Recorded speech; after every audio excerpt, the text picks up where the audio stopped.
The Navy tends to have a strict naming convention.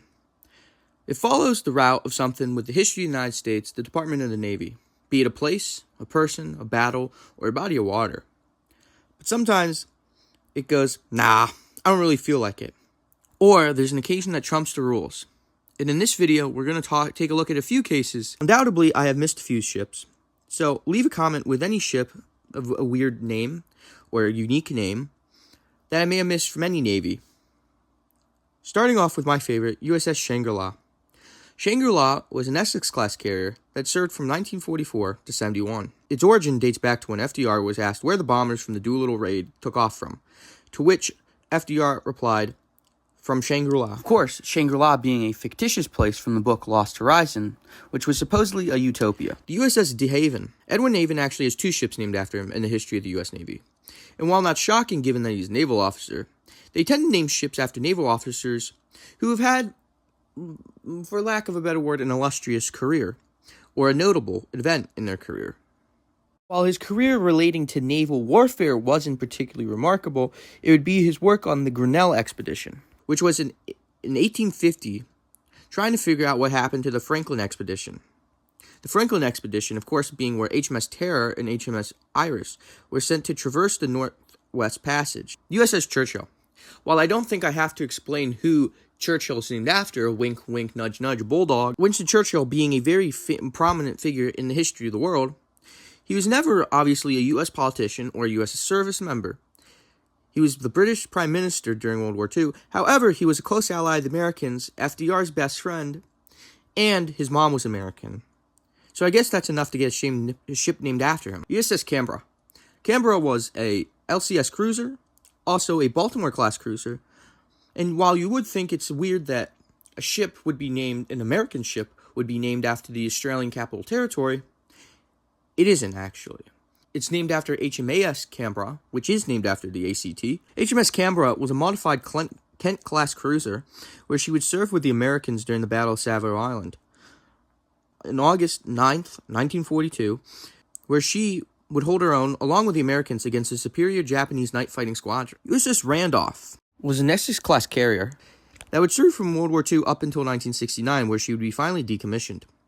While nothing on the surface is weird about this, of course being named after Peyton Randolph, an American founding father, but in this case of Peyton Randolph, how many people have actually heard about the man? Peyton Randolph has not been one of the more notable founding fathers of U.S. history, and for that reason, it's on this list. Not because he's a unique character, but just because of the uniqueness of his coverage in the media, shall we say. USS Cyclops, but really the entire Proteus class.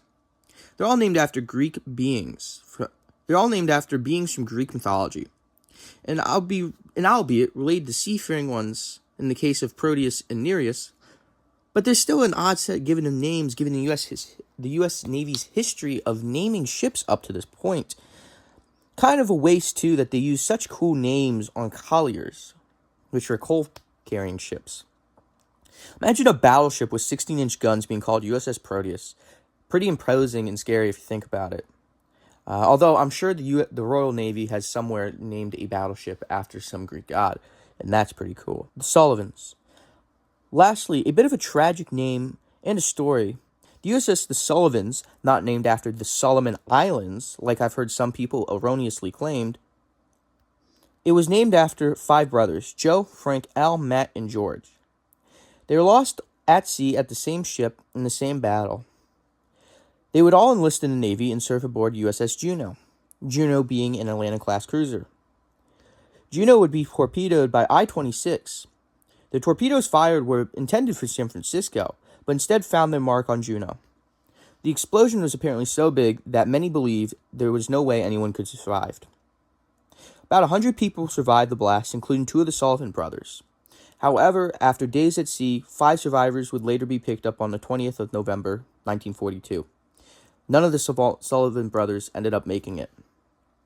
Because of this tragedy, the U.S. Armed Forces would create a policy where it prevents siblings from serving together in combat units, and if there's one surviving service member of a family, they would be sent to non-combat roles.